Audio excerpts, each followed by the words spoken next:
Hello friends, আমি সঙ্গীতা। আমি নিয়ে এসেছি ভাইফোঁটার একটা ব্লগ। আর এই হচ্ছে আমাদের ভাই আর বোনের কিছু ফটো। আর এখানে ওরা ভাইফোঁটা নিতে বসেছে। আজকে আমি বেশি বকবক করব না, আমরা কি মজা করছিলাম সেটাই ডাইরেক্ট আপনাদের জন্য দিচ্ছি।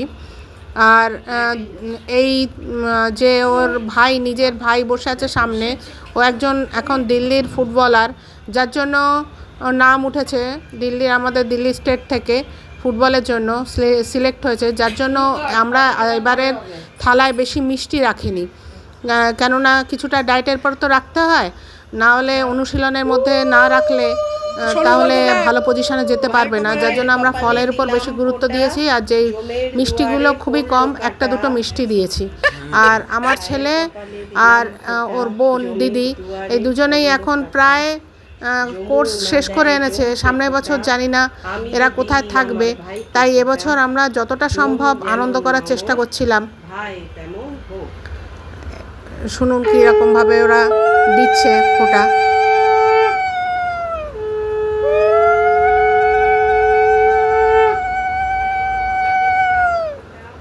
জমের দুয়ারে পড়লো কাটা, যমুনা দেয় জমকে ফোঁটা, আমি দিই আমার ভাইকে ফোঁটা, জম যেমন নমর ভাই তেমন হোক।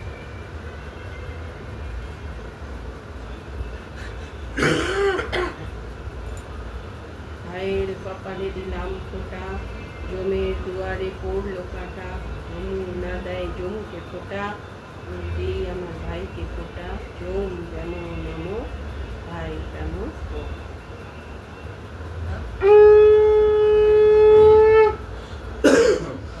মেসোমশাই পাশ থেকে বলে যাচ্ছেন কি কি করতে হবে না হবে।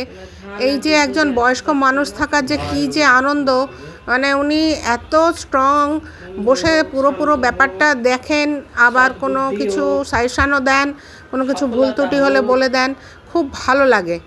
এই যে মেসোমশাই বসে আছেন, গতবার ছিলেন না, এবছর আছেন, সেটাও একটা ওপরই পাওনা। মাথায় বিলি কাটা হয়ে যাচ্ছিল।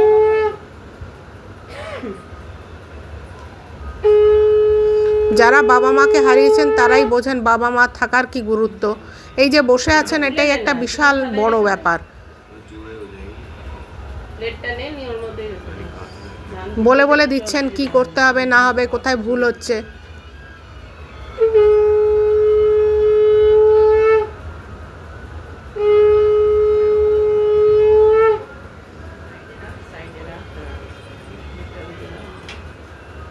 মিষ্টিটা খাইয়ে দেখো।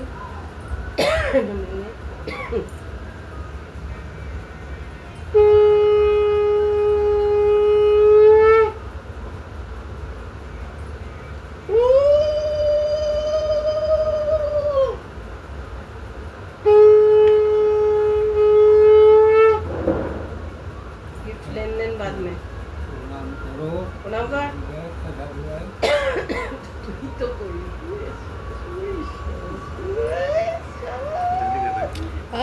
আজকে দিয়ে তো রিয়ার তো 5000 টাকা প্রাপ্তি হয়ে গেল। तेरा वाला साइड करो, इस तरफ कर। हाँ। वो नहीं, ওটা ওটা না, এটা তো আমার মনে হয় বাবারটা হবে না, ওটা না, এইটা ওর। बोलो এখান থেকে একটা কিছু খেয়ে নে একটু খা। আমার ছেলে দূর দূর তক খেলাধুলার সঙ্গে কোনো রিস্তা নেই, কিন্তু তবুও ওর একই জায়গায় বসলে অন্য ফল তো করা যাবে না, তাই ওর প্লেটটাও সেই রকম স্বাস্থ্যকর খাবার দাবার দিয়েই সাজানো হয়েছে।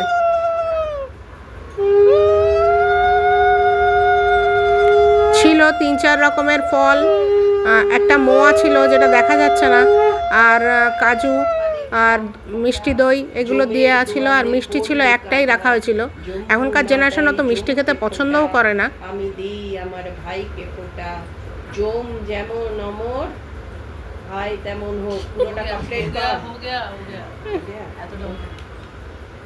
ভাইয়ের কপালে দিলাম ফোঁটা।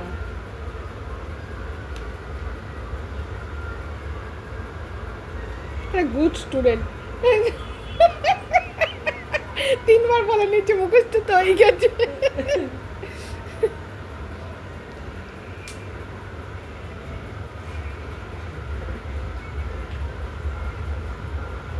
এই যে আমার ছেলে পেছনে হাত দিয়ে রয়েছে, এটা হচ্ছে দিল্লি স্টাইল। যখন কেউ কোনো কিছু কপালে টিকা পরা, কিংবা ধরুন আপনি মন্দিরে গেছেন, আপনাকে মাথায় টিকা পরিয়ে দিচ্ছে, বা মাথায় না মানে কপালে টিকা পরিয়ে দিয়েছে, এখানে দিল্লিওয়ালাদের কাছ থেকে আমি শিখেছি যে মাথাটা খালি রাখতে নেই, বা মানে হয় ঢাকো নালে হাত দিয়ে দাও, কারণ যাতে যে আশীর্বাদটা দিচ্ছে সেটা যেন বেরিয়ে না চলে যায়। তো সেটাই আমার ছেলে করছে। এবার করতে করতে ও অভ্যাসবশত দেখুন, ও যখন খাবে তখন ও পিছনে হাত দেবে বারবার করে, সেটা নিয়ে আমরা আবার একটু মজা করলাম। এখানেই রয়েছে, দেখুন আসছে, এই দেখুন। আমি তো দেখলাম, ও ভাবলাম অন্য কিছু একটা আসছে বোধহয়। আর এই যে আমার ছেলের অভ্যাস, সবেতেই দোলে, দেখুন ফোঁটা নিচ্ছে তাও দুলে যাচ্ছে। দিয়ে দিয়েছে না নে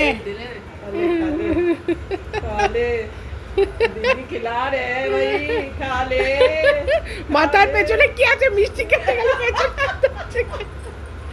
দে দিদির গিফট দে। হ্যাঁ, প্রণাম কর, প্রণামটা জরুরি। এমনি সময় তো নামের কোনো বালাই নেই, সব সময় খুনসুটি এসব চলে। এই একটা দিন একটু দিদি প্রণাম পেল। কত বছরের ডিউ ছিল, সেই ডিউ এখনো আছে, বছরটা নেই। বলে তুই একটা ভালো ইন্টার্নশিপ পা, তারপর আমাকে কিছু দিই। এখন দুজনেই ইন্টার্নশিপের জন্য ঘুরে বেড়াচ্ছে। দিয়া সম্ভবত চাকরি পেয়ে যাবে, কারণ ইন্টার্নশিপ কয়েকটা করে নিয়েছে, মানে ওর দিদি। আমার ছেলে তো এখনো কিছুই পায়নি, তাই আমরা আবার একটু মজা করলাম।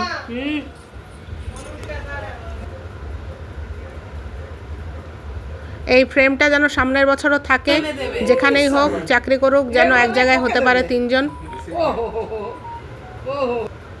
এটা যে কি আনন্দের, যাদের ভাই বোন আছে তারাই বুঝবেন, যারা আমার মতন বিচ্ছিন্ন হয়ে আছেন তারা বুঝবেন না। আর এই দেখুন আমার অবস্থা, আমি তো পুরো দিল্লিওয়ালা, ডান হাতে তাও আবার মাঝখানের আঙুল দিয়ে দিচ্ছি। আমি ফিল করছিলাম কিছু একটা অসুবিধা হচ্ছে। আমার বান্ধবী এক হাত দিক দিয়ে শাক বাজাচ্ছে, আর এক দিয়ে বলছে তুই ভুল করছিস। এবার মেশামশাই আবার খানিকটা শুধরে দিয়ে বললো না, ওটা বাঁ হাতে হবে, ডান হাতেও না। একবার ফোঁটা দেওয়া হয়ে গেল এইভাবে।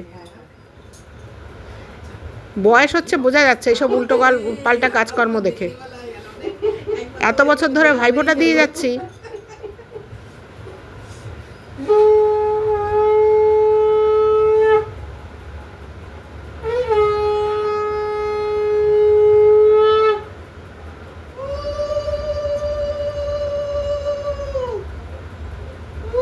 এই একটা দিন খুব আনন্দ করি আমরা।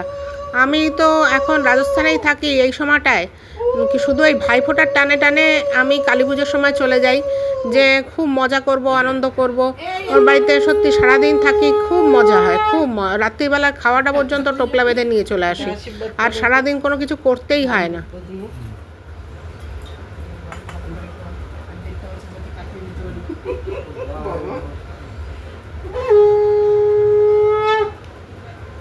এই মুহূর্তে আমার আশীর্বাদের খুব দরকার, কেন আরও 1.5 বছর আমাকে এই জঙ্গলে কাটাতে হবে। তাই বলছিলাম আমাকে 1.5 বছর যাতে কাটাতে পারি, ভালো করে আমাকে আশীর্বাদ কর।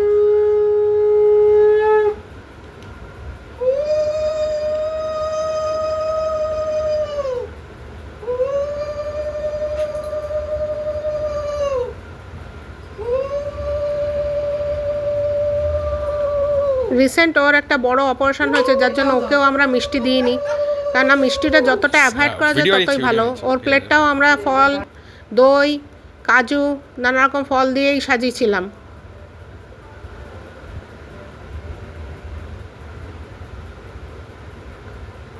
আমাদের এই সম্পর্কটাও অটুট থাকুক।